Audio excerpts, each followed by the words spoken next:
Gregg Braden is a five-time New York Times bestselling author, speaker, and pioneer researcher in the fields of science, spirituality, and human potential. He's got decades of experience exploring ancient wisdom, I can't wait to get into that, and cutting-edge science. Gregg is best known for bridging the gap between modern science and spiritual traditions. His groundbreaking work challenges conventional beliefs, we love that on this show, and human evolution, consciousness, and the future of humanity. Welcome, Gregg. Danny, it's a pleasure. It's an honor. You and I have never worked together before. I want to just say in advance, thank you for your trust. Yeah, thank you for being here. And sharing me with your audience, my family. Yeah. And I'm looking forward to this conversation. I think it's an important conversation that leads people, invites people into some ground that for some people is difficult to get into. I think it's good to do it in a kind way, a responsible, professional way, honest, truthful, factual, and it's real. Yeah. So I'm going to follow your lead, brother, wherever you'd like to go. This is a dance. Well, I like to go into truth. So I think that that's something that both of us love, and I think it's going to make for an interesting conversation. I couldn't help but notice the end of your bio says the future of humanity. Sure. And I'm sitting here holding your book, Pure Human, The Hidden Truth of Our Divinity, Power, and Destiny. And I got to tell you, Gregg, I see a lot of books, but rarely do I actually pick one up. And I couldn't help but notice like this passage here that is found in the Essene Gospel of Thomas. Sure. And it's Jesus's words. It says, if you bring forth what is within you, what you bring forth will save you. And if you do not bring forth what is within you, what you do not bring forth will destroy you. Yeah. And I'd like to start there because it grabbed me, and then just talk to us about why you wrote the book. Well, let's be honest. The truth is we don't know with absolute certainty who wrote the Essene Gospels, who wrote the Essene Gospel of Thomas. There's a lot of controversy around that. It is said to have been written by Didymus Thomas, which is the twin Thomas of Jesus' brother, who was a scribe. We don't know that with certainty. And where I come from on this is whether or not it was actually spoken by Jesus, which I think it probably was. But even if it wasn't, those are very true, very powerful words.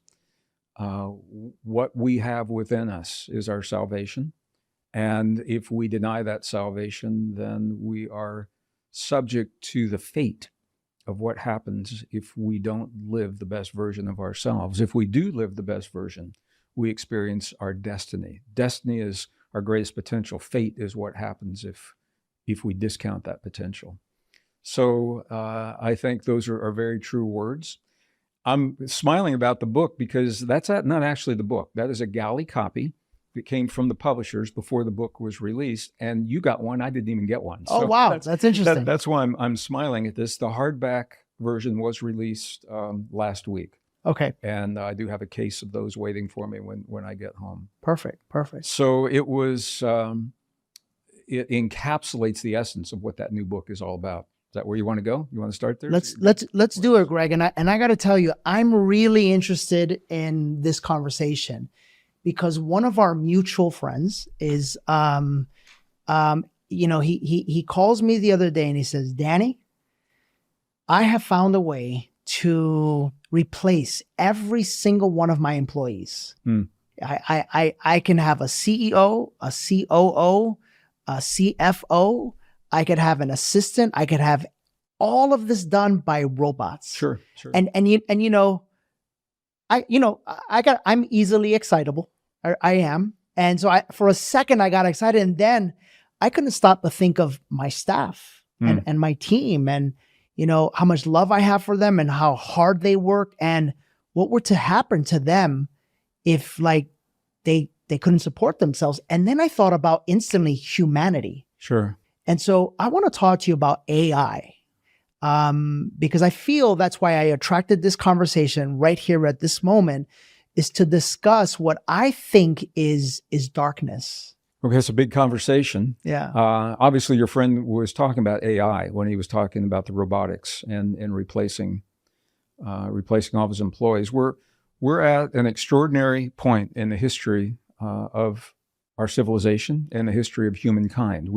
Humankind has not been here all that long. This is only, we're 10,000 generations past the emergence of humankind. That's not that long, 200,000 years ago.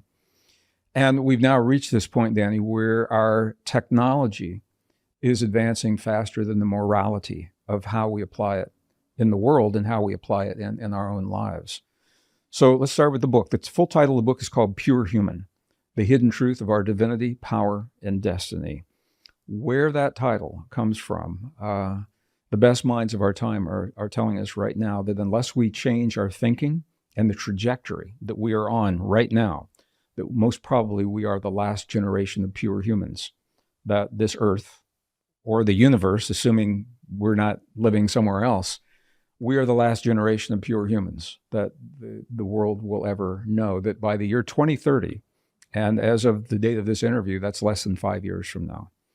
By the year 2030, when you speak to someone in the market, you talk to them on the street, you're going to be talking to some version of a hybrid of machine and biology to some degree, maybe to a lesser degree, maybe to a greater degree. Maybe it'll be a human with RFID chips and embedded into their bodies, or computer chips in the brain, allowing them to communicate with other computers without keyboards and wires, chemicals in the blood, sensors, nanosensors in the body. But to some degree, we will be speaking to a hybrid species of humans.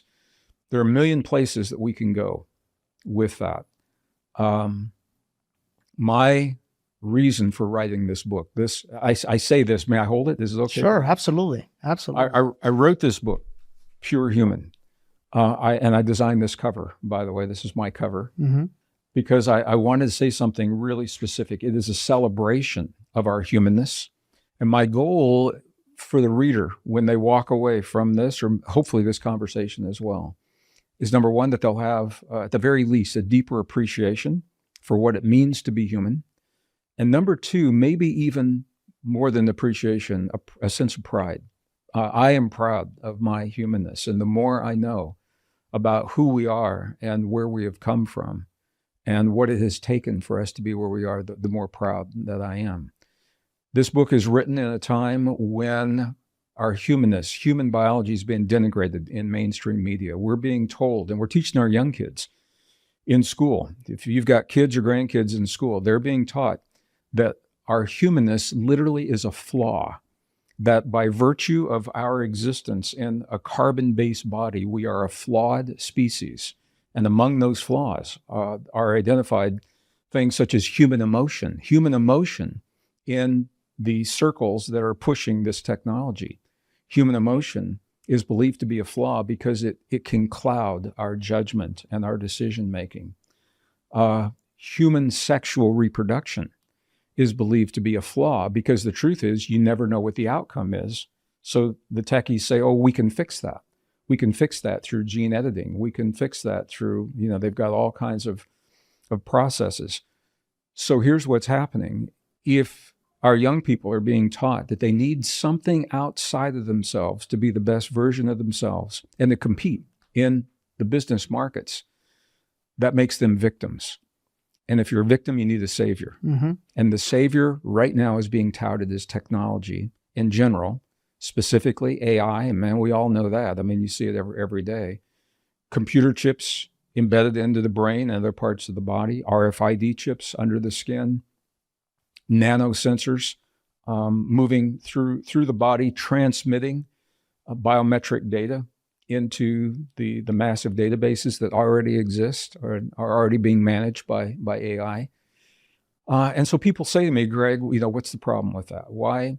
I was literally... People actually ask you that? Well, I'm a scientist. We haven't talked about this. I'm a scientist. Okay. My first degree is as an earth scientist, interestingly, geophysics. But that also gave me a strong background in life sciences, math, physics, computer science. And once you're a scientist, you learn to think and read scientific and technical papers, regardless of what area you go into. It teaches you how to think. I'm also a systems thinker. And that's important because to understand what's happening in the world right now, this extraordinary time, a time that many people call an age of extremes. I think our community probably realizes we're living a time of extremes. To make sense of that, we've got to look at it from a systems perspective. And what that means is we go to the highest level, and you look at what's happening on the big picture. And then we can zero in on the specifics, because we can always tie back to that big picture. So that is what I've done in this book.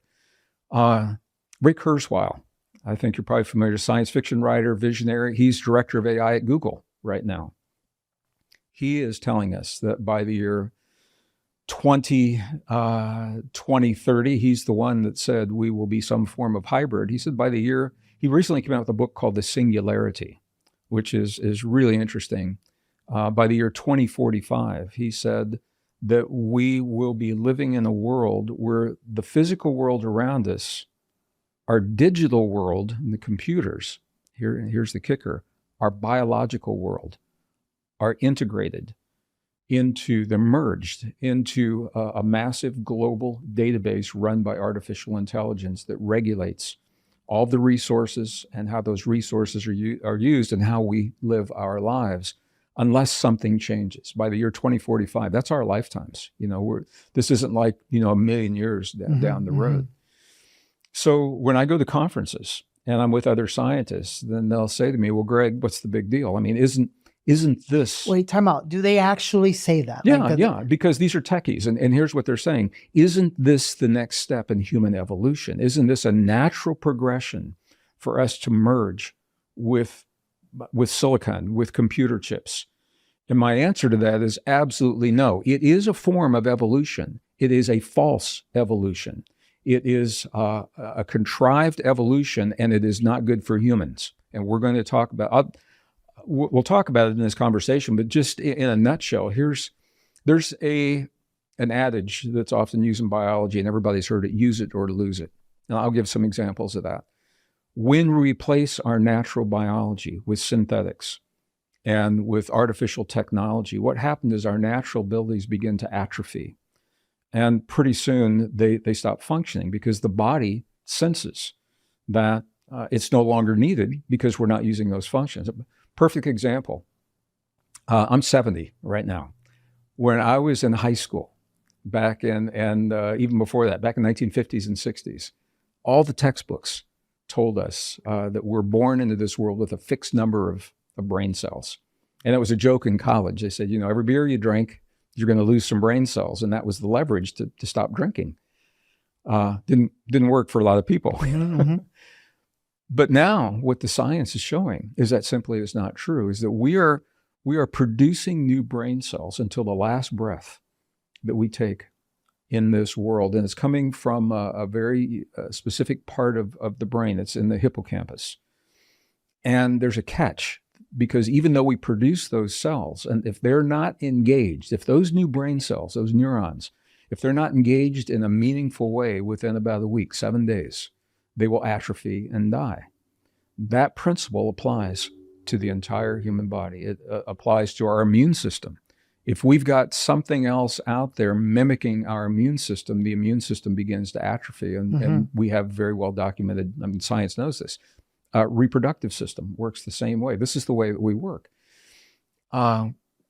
When we talk about those kinds of changes, we are such a sophisticated form of life. It's not like you can dial it back. You can't say, well, let's try computer chips in the brain for a year, and if it doesn't work, let's go back to the way we used to do it. It doesn't work that way. Once we adopt those changes, the body begins to morph and adapt to that new technology, and it cannot go back to what it was, because that no longer exists. This is how you lose a species. Wow. So there's a concerted effort right now, and this is why I wrote this book right now. There's a concerted effort that is coming down as policy, and in some cases law, to replace the human body with technology. Now, we've always had the ability to change the world around us. That's nothing new. We've clear-cut forests and fished and hunted to extinction, and we've done some good things in the world as well, rebuilding reefs, and things, forests. But for the first time, this is the first time we've ever had the technology that allows us to change not only the world around us, but the world within us in a way that is irreversible. Once we go there, we can't go back. Now, there are a lot of reasons about why that is happening. But this is why I wrote the book. The book has two parallel themes. One is identifying the fact that this movement is happening. And it has a lot of different names, including the transhuman movement. That's one of the names. So that is one parallel path in the book. And the second parallel path are the new discoveries, Danny, that are telling us we are absolutely not what we've been told, and we're so much more than we've been led to believe. And the science, this isn't hearsay. I mean, this is the real scientists, not the pop scientists. You know, you see on the shiny magazine covers in the airport newsstands. Sure. The real scientists, they know this stuff, but it simply is not being shared in the mainstream. Did you know that natural flavors are far from natural? Or that some vitamins are derived from GMO corn syrup? This is why it's so important to trust who you are buying your supplements from. And there is only one company on planet Earth that I trust, and that's Kono. I've never seen a higher standard in the industry where all of their products are third-party tested and they focus on growing organic ingredients with sustainable farming. They have a functional pre-workout that I've replaced coffee with. It is that good. It uses an organic guayasa tea that's the most antioxidant-rich source of caffeine on planet Earth. It's grown in an ancient chakra garden in the Amazon jungle. Just saying that feels awesome, doesn't it? You guys will feel the difference of this product. It provides me mental clarity, energy, and with zero jitters at all.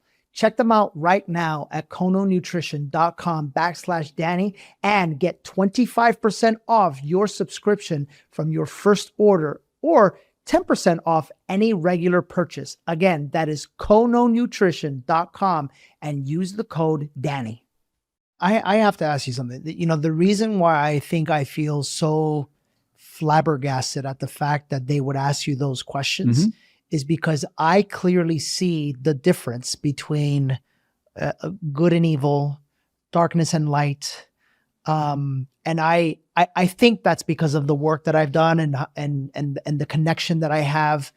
But you just reminded me that there's a lot of human beings out there that are in, you know, some sort of a program where they don't have access to understanding that behind what is happening here in the real world, there is good and evil. There is darkness and light.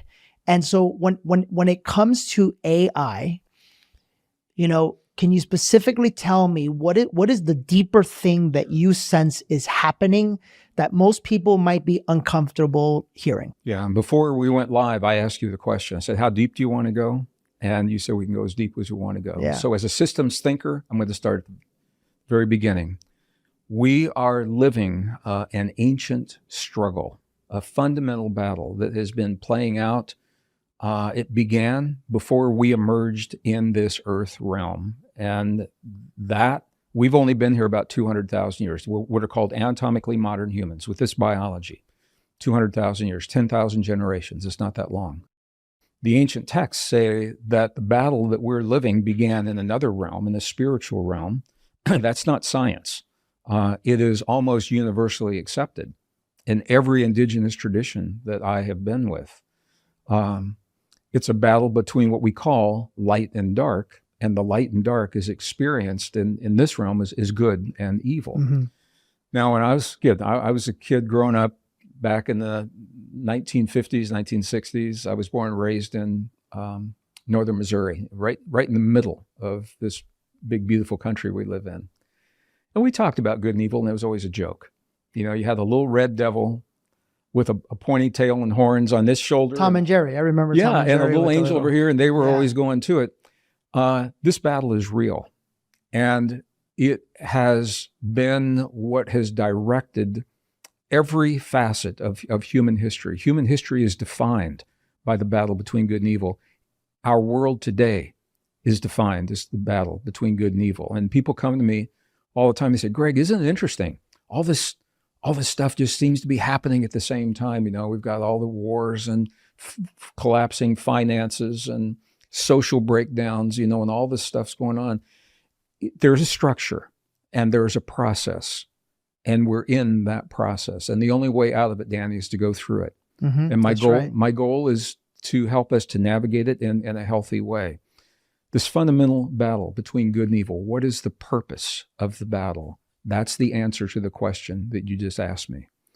The fundamental purpose of this ancient battle, this struggle, is to deny humankind access to their divinity. That's the word, to the divine is what. All right. So now let's define divine, because that means it's interesting in our culture. A lot of people link it to religion because there are schools of divinity that have made that connection. But the contemporary definition, you can look this up, of divinity, this is amazing. And if our viewers have never heard this, divinity, human divinity, is simply the ability to transcend perceived limitations. And that's it. Now, let's break this down. Transcend means to become more than. All right. Perceived means that the limits that we live our lives following are probably not even real. We're living in the illusion of limits that are not even ours, that have been instilled within us through our family, our culture, our society, obsolete science, religion. I mean, it goes on and on. So our divinity is the ability to be the best version of ourselves. The goal of evil is to deny that divinity. That's right. How that's being done right now, and how it's been done for 200,000 years, is we have allowed the events of the world to become the distractions that keep us spun up in the hate and in the fear that separates us from the deep truth of who we are. That's right. Now, why would that be? The answer to that is because of what divinity really means. It's not some peripheral part of our lives. Our divinity is front and center. It's the core of our existence. Divinity is what frees us from fear. If you are no longer in fear, fear is a powerful commodity in a world where there's a battle between light and dark. When you are in fear, then you are more vulnerable. We are more vulnerable. We're more susceptible to the agendas and the ideas of others. That's right. Man, there's a lot of, we'll talk about them. There's a lot of agendas and visions for what the world should look like. When we are in fear, we turn our power over, relinquish our power and say, hey man, just make life easy for me. Fix it. But when we are no longer in that fear, then we begin to think and we begin to express in ways that only a human can do. Divinity frees us from fear. It allows us to love fearlessly, not just to love a little bit, but to love without the fear of what happens if that love doesn't work, to forgive without the expectations. A lot of people forgive and then they look around and say, hey man, who just saw me forgive? Because they want the acknowledgement. Divinity is the source of our empathy, our sympathy, our compassion, our imagination, our creativity, our innovation. These are all facets, all expressions of human divinity. The goal of evil, and this may be one of the most powerful things that I can say to your audience right now, because between now and the year 2030, we're going to be coerced, we're going to be indoctrinated, we're going to be mandated in some cases through laws and policies to make choices in our lives that may not be good for us. And people are going to say, how do I know if it's good or not? And I'm going to give you the answer right now. Anything that denies your divinity is an expression of evil.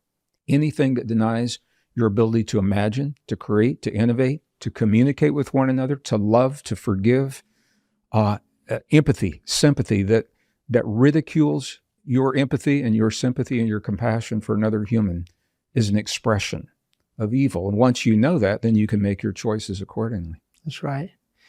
That was COVID. COVID was a form of an expression of evil. So now we've defined divinity, we've defined evil, and this is going to be important for all of us because it's so nebulous. You know, so, oh man, that's evil, he's evil, whatever.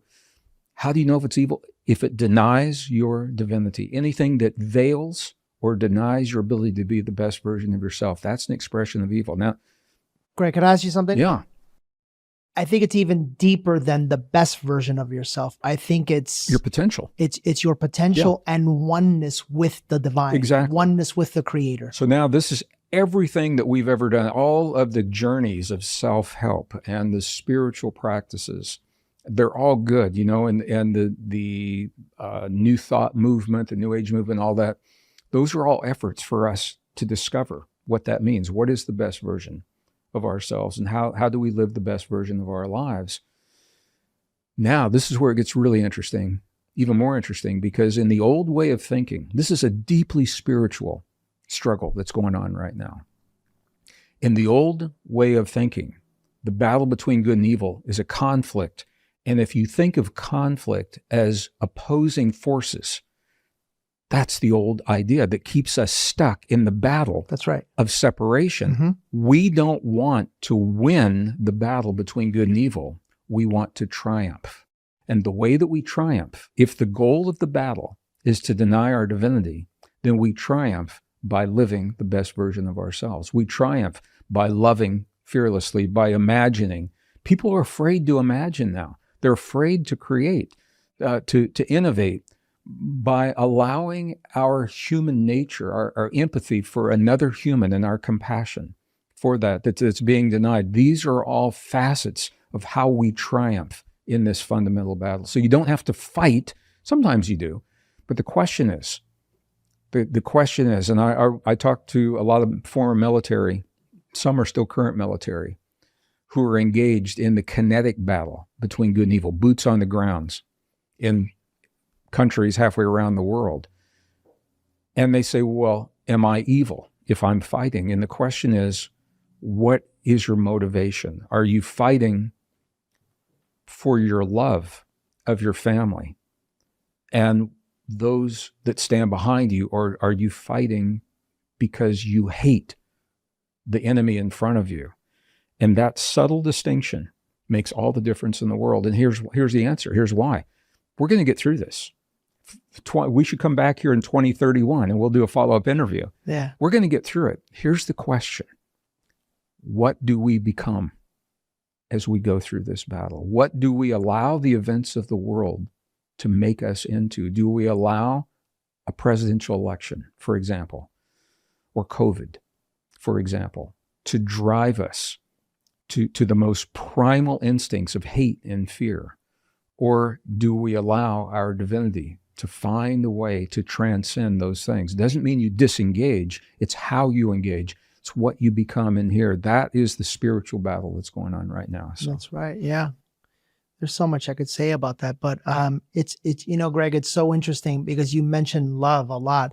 Before you walked in, I recorded a solo episode about how, I'll let you guys watch it, but the title of it was "There Are No Narcissists." Because part of what separation wants for us is to hold on to the pain, and it separates us by us having to place labels on everything. Yeah. Well, when we're in victim energy, we call someone that hurt us a narcissist because it's the victim energy within us doesn't want to take ownership for our part in creating that, but also evil doesn't want us to see the lesson in things. Even evil doesn't want us to see the ability that we have to forgive people. Sure. Evil doesn't want us to see that when someone wounded us, it's because they were once wounded and hurt themselves.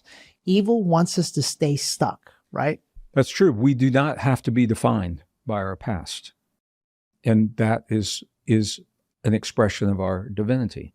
My personal story, many people have heard this. I am the product of a very dysfunctional, abusive, alcoholic family. My father was the abuser. I have a younger brother, 4 years younger, and my mom. We got the bad end of that.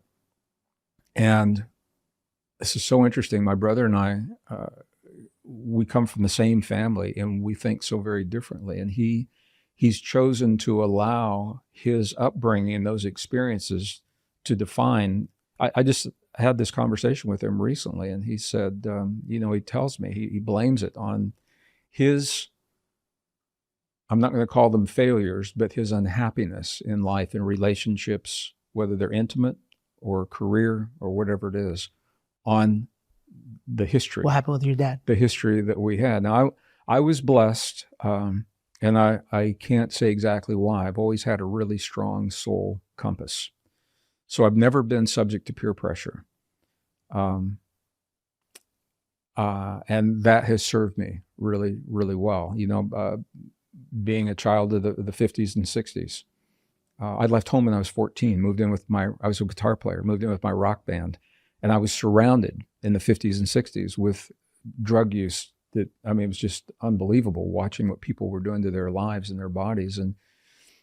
And for whatever reason, I was never drawn to participate in that, because I always had a sense that there's something very, very sacred about the human body. So now we're getting to this conversation. What does that have to do with technology and our bodies? Well, this is where it gets really, really, really interesting. Let me share. I wasn't sure how we'd do this. Let me just share a quick experiment. This is a scientific experiment. Let me share the experiment, and then we'll apply that to this question.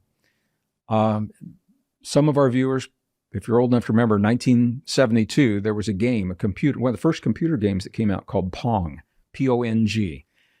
It was a very simple, maybe you can put when you do the video or something. Yeah, you can, it looks like nothing. It looks like a little tennis game on the computer screen, where there's those little sticks, a pad that goes up here, and people were mesmerized. I mean, professionals would spend hours behind their computer screens playing this game of Pong. But the point is, it's deeply embedded into our psyche, into our consciousness. So here's the experiment. 2022, scientists took human neurons, not attached to a physical body. They just took neurons, put them into a petri dish. And I think you all know that neurons have these little tentacles. They're called dendrites that look like little tentacles. And they configured a computer chip with the port so that those tentacles would fit into that port. So now you've got a biology silicon interface, computer biology interface. They took that chip and they loaded it into a computer that was loaded with a game of Pong. And then this is where the experiment began. The neurons in the petri dish began playing the game successfully. And the longer those neurons played, the better they got. They were actually learning. So the question for the scientists, and this is a big question, how do neurons in a petri dish know how to play the game of Pong? Where are the instructions for the Pong? Are the instructions in the neurons themselves? And they found that they're not. And this, what I'm going to say next, really helps to bridge so many of these concepts we're talking about. Those neurons, what we see as tissue of neurons, are actually biological antennae tuned to a place in the field of energy that underlies all existence. That field is real. It's no longer a metaphor. It was identified July 4th of the year 2012 by the CERN Superconducting Super Collider. They announced scientifically there's a field of energy that underlies all of existence. Energy is information. So there's a field that holds the instructions for Pong. I know this to be true. I want to tell you something. I deal a lot with people's energies. So when we host our event, we do a lot of trauma release, a lot of breath work. By the way, I'm going to ask you about that in a second. Sure. And it's a lot of energy. And in my energy centers, my human design is I'm a reflector. So I'm wide open. So, I was struggling at times because I would take on all this energy. Make a long story short, I met a Reiki healer named Jay. She's in London. And now once a week, because of all the work that I do, Sure. She taps into my energy. She cleans me up. And I literally can tell you that I can feel her working on my energy within a 10-minute radius of her beginning, because I instantly feel better. But then, listen to this. I recently got approached by a company. I won't share their name just yet, but this company says that they've created just like a Tesla semiconductor, something that taps into the field of consciousness, and that if you give them your address, they can put a bubble of consciousness over your home that protects you and that makes you feel better, happier, sleep better. And now listen, if it wasn't for the fact that I would have known that Jay from London can tap into my energy virtually and fix my energy centers and make me feel better, I would have said that they're full of shit, quite frankly. Sure. But I know better. So I tried it. Listen to this, Greg. I'm sleeping better. My family life is getting better. We are happier. We are overall just lighter energetically. And so I absolutely, this is fact. This is absolute fact what you're saying. So it is, and it's going to prove the point that we're going to make here. And congratulations on all of your healing for you and your family. That's only possible because that's how real this field is. So there's no longer controversy as to whether the field exists. There used to be.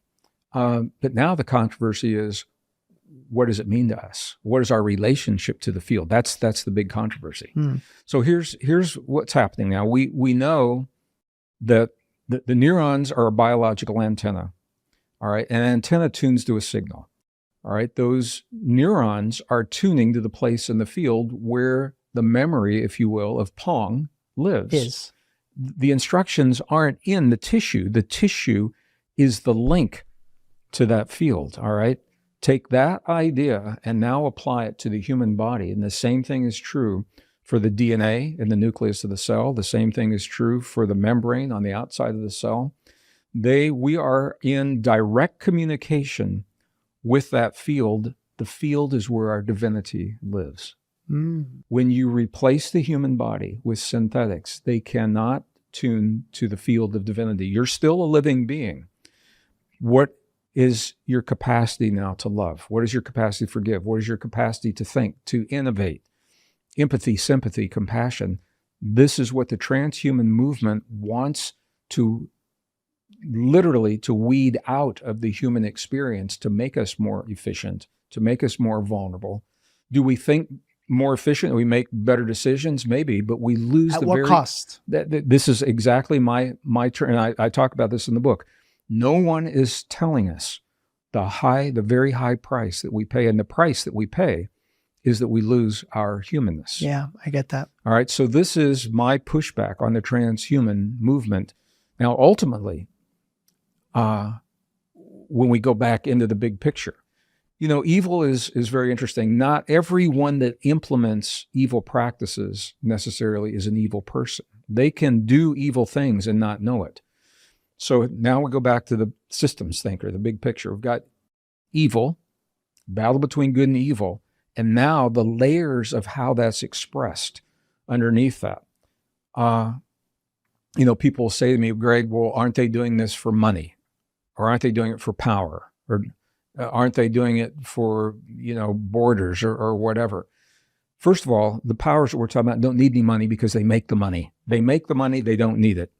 They have all the power that they need. What they are looking for is the ability to control a human population in ways that are not good for us. And there's a whole story about why that's happening. If we have time, I'm happy to get into it. But so when we talk about this transhuman movement, where is this coming from? We're 2 weeks out from the Davos convention that just happened for the World Economic Forum. They reiterated this in the opening statements. What they said is they want to integrate for the world that they've envisioned, we have to integrate the digital world, the physical world, and the biological world. That's almost unthinkable.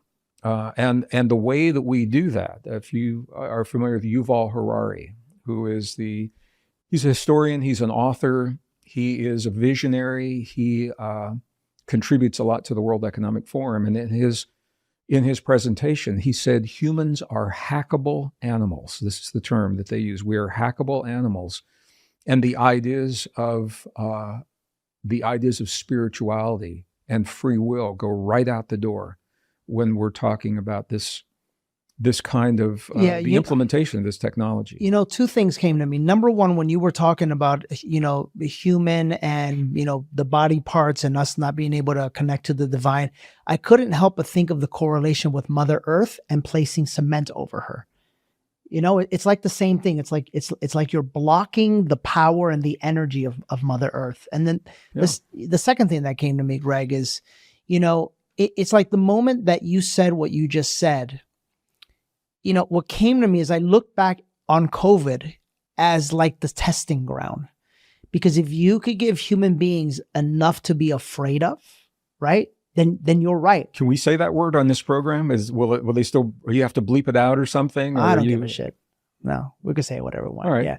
Yeah. But if COVID, to me, I clearly saw it. It was like, it was a battle between good and evil. It was evil's opportunity to see how much it could control.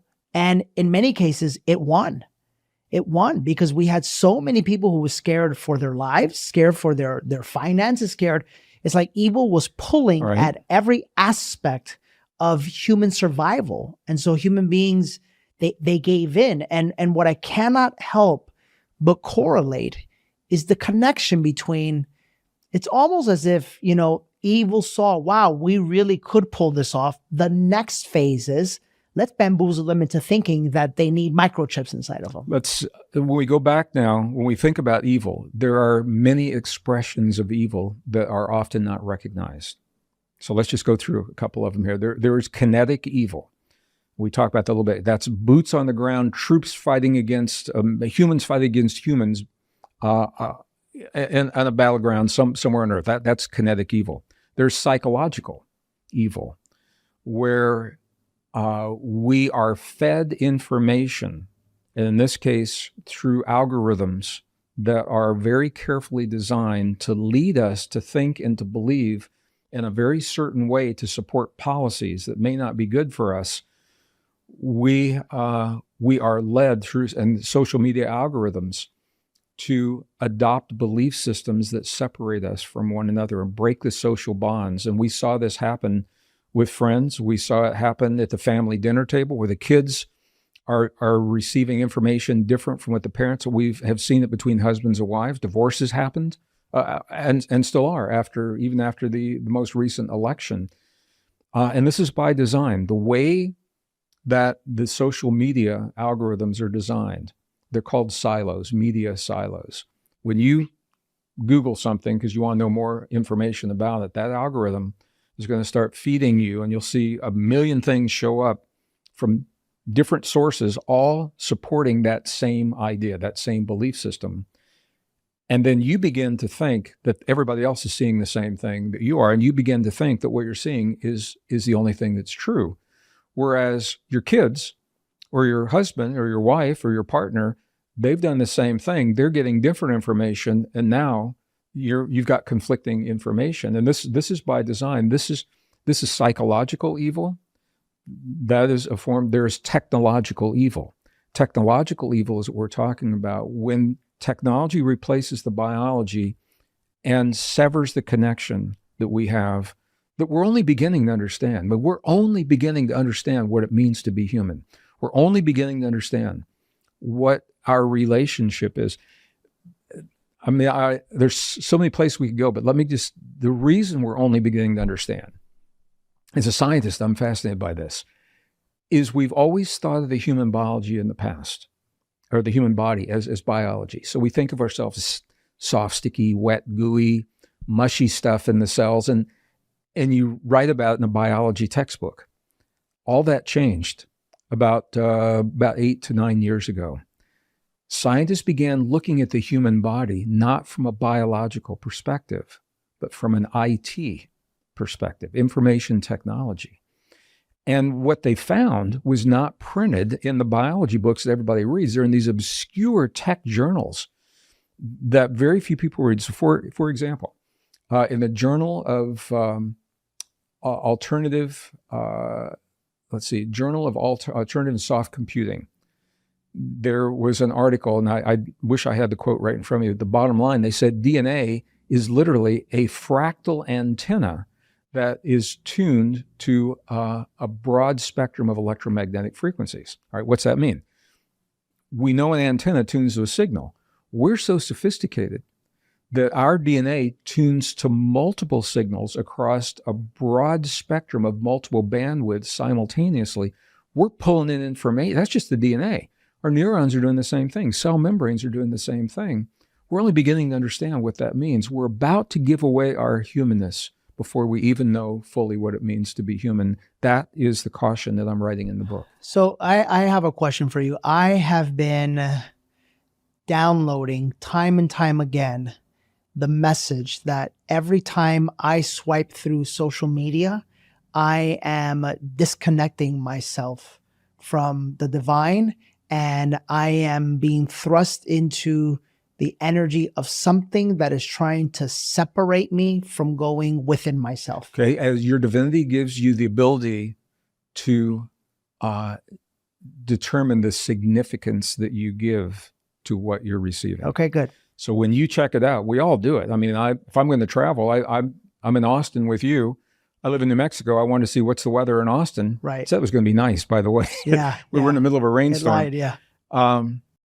But you know, I go on social media and I check those things out. It's the significance that you give to what is being fed. And one of the remedies is, there's part in the book, chapter 7, where I talk about this. It's called Breaking the God Spell of Technology. We literally, this isn't a metaphor, we literally are programmed, and we can go through a deprogramming process, just the way cult deprogramming works. And I give 3 very specific examples of how we are programmed and what the remedy for that program is. So let me just give you one example. Sure. And this started, we have a former president that did this with climate change. When we are told that the situation is so urgent that there's no time to question and no time to explore, we must follow the instructions that we're being given.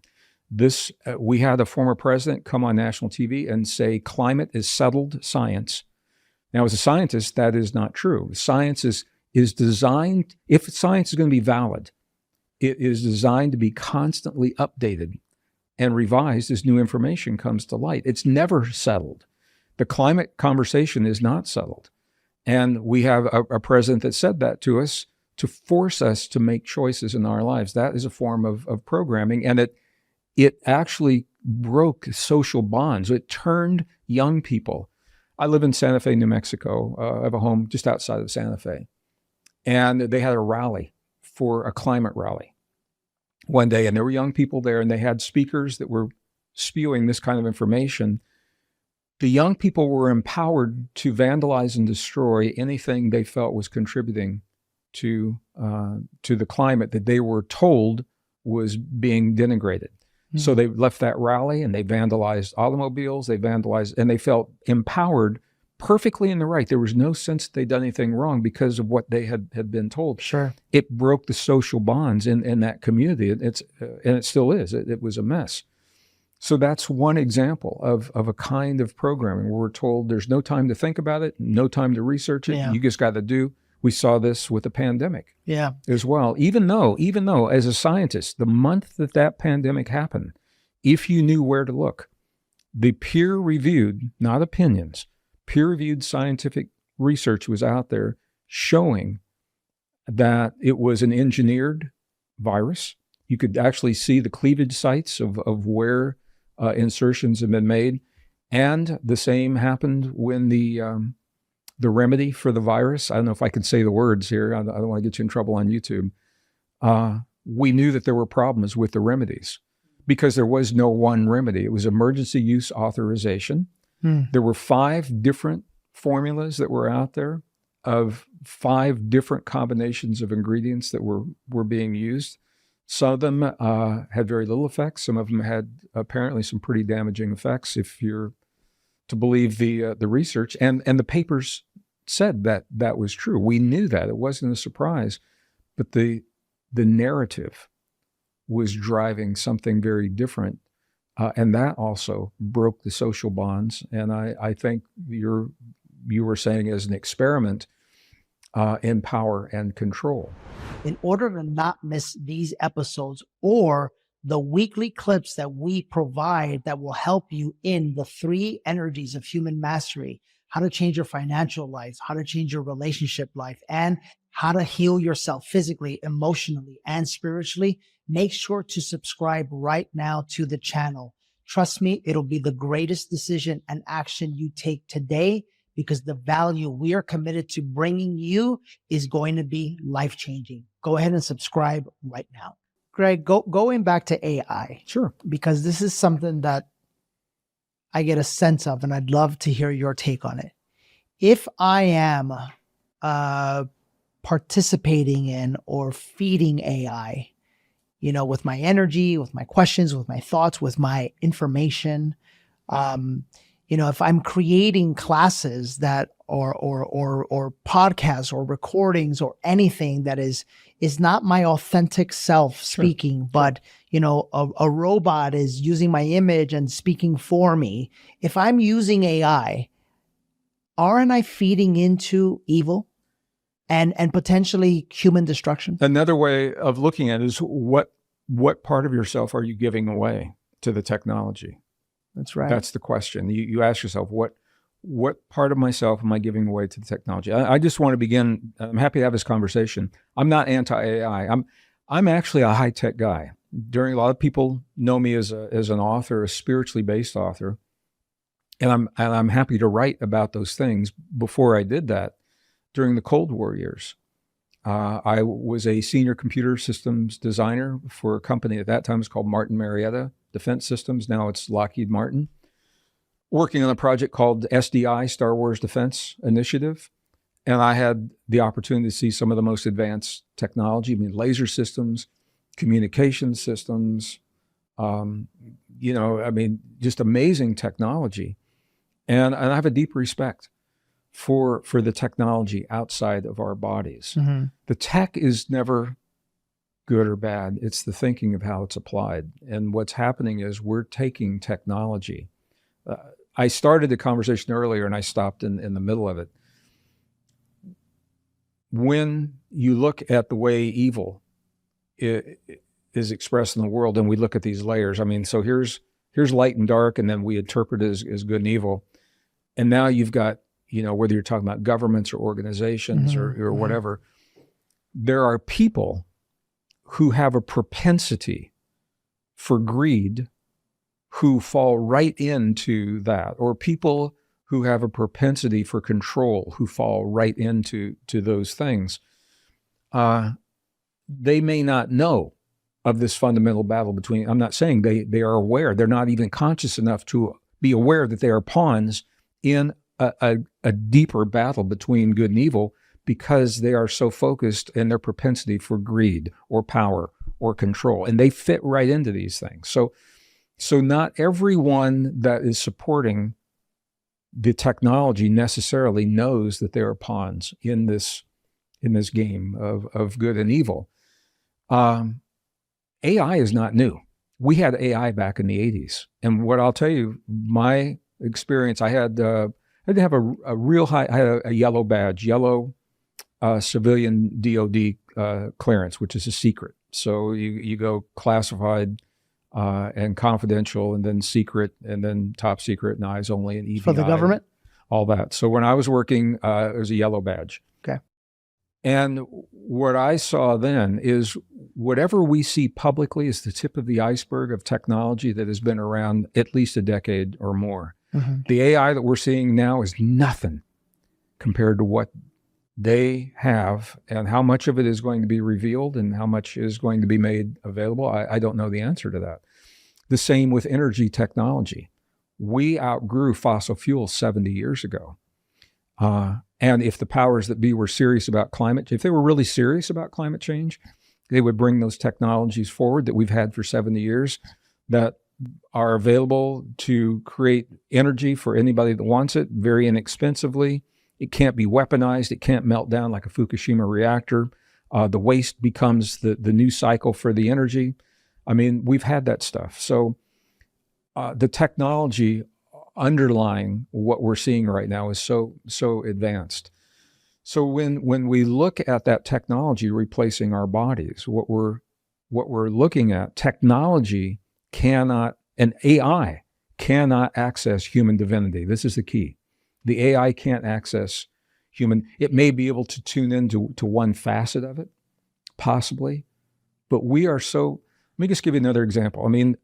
The science is showing us that we are literally a highly advanced, technologically sophisticated, soft technology. What that means is we're not the old-fashioned, primitive technology of a computer chip. We're more than that. We're neurons and cell membranes, moving ion potentials across cell walls, and we self-regulate and self-diagnose, and we self-actualize. We do all those things. So there's so many examples. I was with a group of young people recently who have been taught that the computer is it. The computer is the new God. And so scientists at University of California did an experiment a couple of years ago, and they compared a microprocessor to a human brain. And it's really interesting. The way they did that was they took the synapses between the neurons and equated those to the transistors in the microchip. And interestingly, there's about the same number. The most advanced chips have about the same number of transistors that we have as the average human brain. Right. And the bottom line, what they found is the human brain is 100-fold more efficient than the computer chip at doing what it does. Fastest computers today, let's see, 1 gigahertz is 1 billion cycles per second, and the fastest computers are about 6 gigahertz. The human brain is 100-fold faster than that. Okay. And then they looked at the scalability. A microprocessor is fast and it's efficient, no doubt, but it's only scalable to the limit of the physics of the stuff it's made of. If it's silicon, information is only going to move between silicon atoms at a certain speed. And we're actually reaching those limits right now, by the way. Moore's law says we're at those limits. So is it fast, efficient? Yes. Is it scalable? The scalability is finite. Now, look at the human brain. Is it fast? Yeah. Is it efficient? Yeah. How scalable is it? Every time we push a human brain to the boundary that we believe is a limit, we are so sophisticated. Here's what we do. We morph and we adapt to that limit to open an entire new vista of operating potential. And we do it again and again and again. I want to do that. That's awesome. Yeah. Well, and I mean, we know when I was, again, school 50s, 60s, early 70s, we were taught that the top end of the human brain performance, 40 hertz, 40 cycles per second. That was it. Locked into the medical books, everything. And then the Tibetan monks came along and they said, wow, I'm going to paraphrase. They said, if we do a certain kind of meditation, we can exceed that. And all of a sudden they were at 80 cycles per second. And scientists said, oh, well, maybe we got that one wrong, but you can't possibly, process any more than that. And they said, well, another kind of meditation, and pretty soon they were 100 cycles per second. We had to have a new brain state called the gamma brain state. And then they said, well, we can't possibly do any more than that. And the monks said, well, you know where this is going. They were at 130 and then 150 and 200 cycles per second. Now we've got the hyper gamma brain state, but now this is where it gets really interesting. They went to the other end. We consider if someone has less than 1 cycle per second of a brain state, we call that essentially a death, a brain death. The monks consciously took themselves less than 1 cycle per second. And didn't die. They were awake and they were conscious and very, very present in a very different state. And now we call that the epsilon brain state. We had to come up with a new name for that. The point of, and it goes on, the point of this is we're only beginning to understand who we are. We are this advanced technology. We know that we're not the product of evolution. I've written books about that. As a geologist, I have to tell you, evolution's a fact. I believe in it. I've seen it in the fossil record, my field work, plants, animals, insects. It all breaks down when it comes to us. We showed up 200,000 years ago with mutations that cannot happen in nature, and they did not happen slowly, gradually over a long period of time. They happened all at once to give us our divinity, to give us our humanness, to give us the brain that allows us to tune to the field so that we can love. Empathy, sympathy, compassion. You replace that with technology and you deny your divinity. That is the goal of the evil. I want to transition now to trauma. Sure. It's a lot of the work that I do is around helping people to release trauma. And you and I both know that when you deal with trauma, it's not just emotional, it's actually in your body. It's in your cells.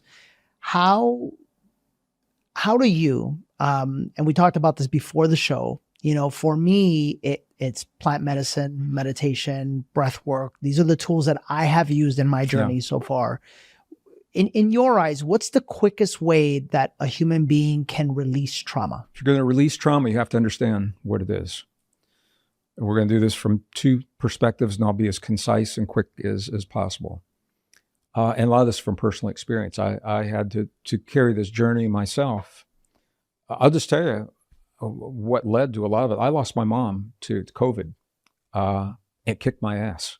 I wasn't ready my man brain knew I was going to lose my mom, but there was a part of me that wasn't ready for that. Now, I already shared I'm the product of a dysfunctional alcoholic family. And many of our viewers will know that in that kind of a family, one of the parents often is a protector of the abuser.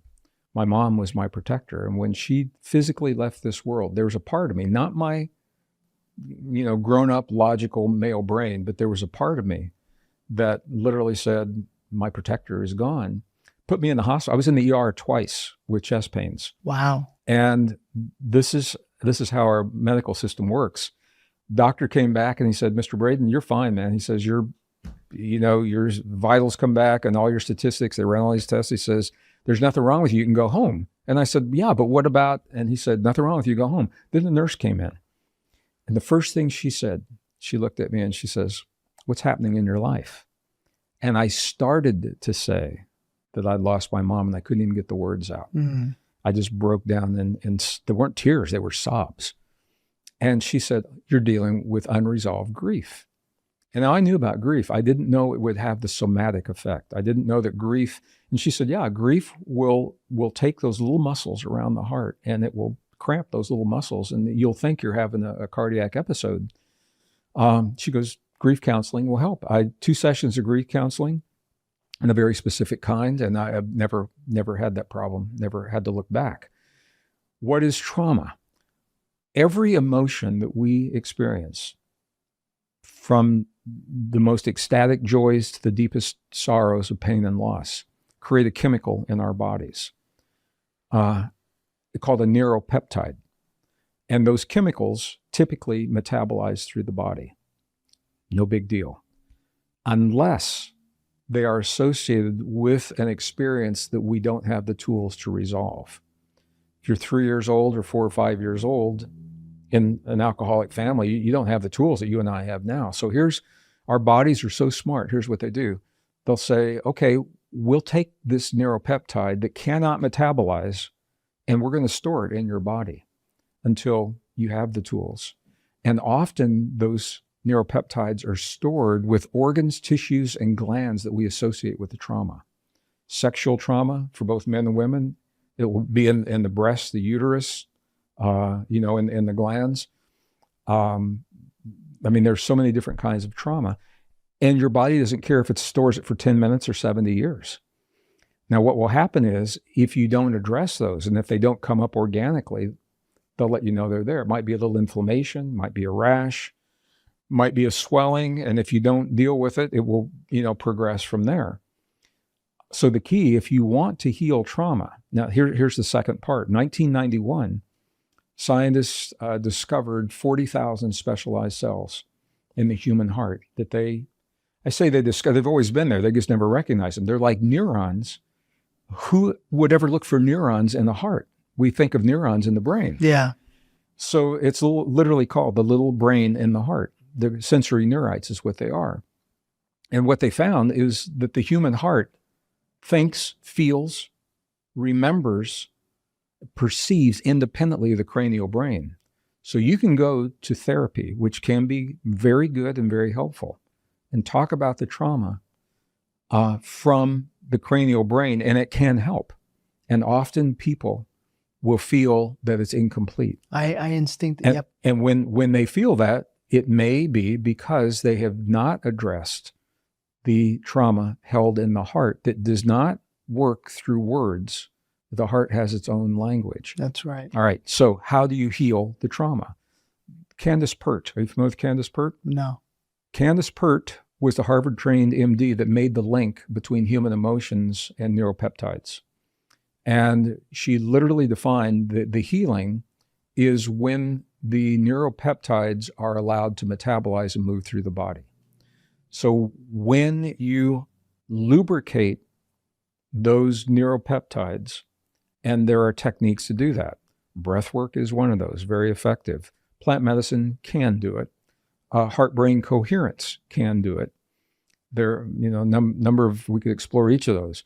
The point is, they will begin to metabolize through the body, and it's amazing when they do. So breath work, for example, we do a 4-day program, and we incorporate this into our programs. And what will happen is people, and sometimes in their 80s and 90s, and we've had World War II veterans who were traumatized from the lives they took in Normandy in carrying that. So here's what happens because those neuropeptides are literally made of trace minerals and trace elements. And all of a sudden, their pee smells funny when they finish a session because they're peeing those out, or they have a metallic taste in their mouth, or their tears have an extra amount of grainy salt in their eyes, actually get salt burns around their eyes from, this is how we heal the trauma. It's not enough to talk your way through it. It can help. Yeah, that's right. That's right. But literally those neuropeptides, the chemical expression of the trauma has to be given permission to metabolize and move through the body. That's right. So that's a short answer to your question. And you mentioned brain heart coherence. There's a company that I'm getting to know that actually helps with brain heart coherence. I know that you've done some work with Dr. Joe Dispenza on this. What is brain heart coherence for someone? First of all, Joe and I used to present together. We don't anymore. Joe saw me using this in our programs, and where I began to understand this was the Institute of Heart Math, Northern California, HEART, capital MATH, all one word. They're a pioneering organization researching the power of the human heart in non-conventional ways as scientists, peer-reviewed papers. So I've been affiliated with them since their inception in '95. I'm not their employee. We tour together, we fundraise together, we webinar together, we become really good friends, and they're really good people. And if you're not familiar with heart math, HEARTMATH.org. The research papers that they offer you are absolutely no charge. And there are courses and things, of course, that are available as well. They explored the power to harmonize the neural network in the heart and the brain. 2 organs in the body become a single potent system that we call coherence. Coherence, optimum coherence is a low frequency, 0.1 hertz. You can't hear that. It's the frequency that whales communicate on, interestingly. And when we create that coherent frequency, it optimizes over 1,300 positive biochemical reactions in the body. Stress relief, enhanced immune response, super memory, super learning, super cognition, super resilience, longevity enzymes. And, we go through all these in our 4-day programs. Hang on a second. Isn't heart math, don't they have a little device that works with an app? They have a number of devices that they developed. They began back in the 90s. I think this is the company I'm talking about, by the way. Yeah, they began back a lot of people have adopted heart math work and put their own brand on it and are using it as their work, or they put their own spin on what heart math does. But there is a device. You cannot measure coherence directly. So you infer coherence through either respiration or heart rate variability. HRV is and they have monitors that you can wear them on a finger, and that's why I'm pointing my finger. You can put them on, there's an ear cuff, or you've got a full body vest that you can wear over a period of up to, a week. And you can monitor your heart rhythms and then feed it through the algorithms that will analyze that for you and tell you how you're responding to life. So heart math, really, really good people. And I'm honored and privileged to work with them. And Joe was touring with me. He saw what I was doing. He's working with them. Joe Dispenza has taken this to levels with groups. Really exploring new territory and documenting scientifically the power of certain kinds of meditation and the heart response. He's just blowing the doors off of so many of so many of the preconceived ideas about what is possible and what our limits are. So shout out to my brother, Joe. You know, I often say this like to our team. I went to one of his week-long before I started doing what I do, and I couldn't help but think he's one of the guys that genuinely, there's not an ounce of, he's not in it for him, he's in it for you. He's trying to help humanity, and I appreciate that. Yeah, he's doing some amazing work. Yeah, amazing work. Yeah. So. My final question. From your perspective, what's the ultimate truth about love and human existence? You say that everything comes down to love. We are not what we've been told. We are so much more than we've been led to believe. And I think that our highest form of mastery is to preserve and to protect literally the gift of the human body that gives us access to our divinity. For people that are biblically inclined or archaeologically inclined, our most ancient and cherished spiritual traditions, when they talk about temples, for example, temples are usually built in layers. And in the innermost layer, the innermost sanctum of a temple is where the deepest secrets and the greatest mysteries are held, and it has a name. It's called the Holy of Holies. If people are biblically inclined, biblical texts tell us that we are a temple, and we've heard this, the body temple, that we are a vessel of truth. And if that's true, the question, do we have a Holy of Holies within us? Well, we have not one. We have 50 trillion, because the nucleus of every human cell literally encodes the information that gives us our divinity in this world. And because of that, I personally believe, and it's a long answer to your short question, I think that our greatest level of mastery, and probably the greatest gift we can give, is to preserve and protect the temple of the human body, preserve and protect the gift of the vessel that allows us our divinity. And that is why I think my pushback on the transhuman movement is so pertinent right now, because in less than one generation, we're being asked to give away the very gift of our humanness before we even know what it means to be fully human, the very gift that gives us the ability to love and forgive in a way that no synthetic and no AI can do what we can do. So I think that's the message right there.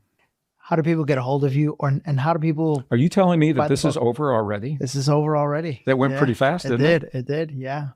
Yeah. How do people get a hold of Pure Human? People go to our website, Gregg Braden, Gregg with two G's, GreggBraden.com.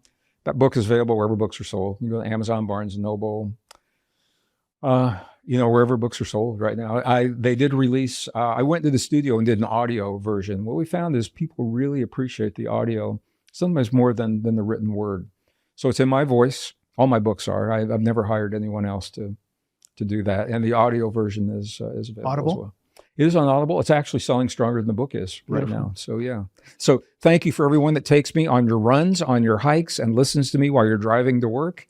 Don't do the meditations while you're driving or operating heavy machinery. That's a good one to mention. Thanks for being here, Gregg. Thank you very much. I've enjoyed our conversation. Thank you for the community that you've created and for the hub of information that you're sharing with this beautiful global family we have. Absolutely. I appreciate it. Absolutely. That's this week's episode of The Higher Self. We will see you next week with another episode. I hope you enjoyed it, and I hope you go pick up the book, Pure Human.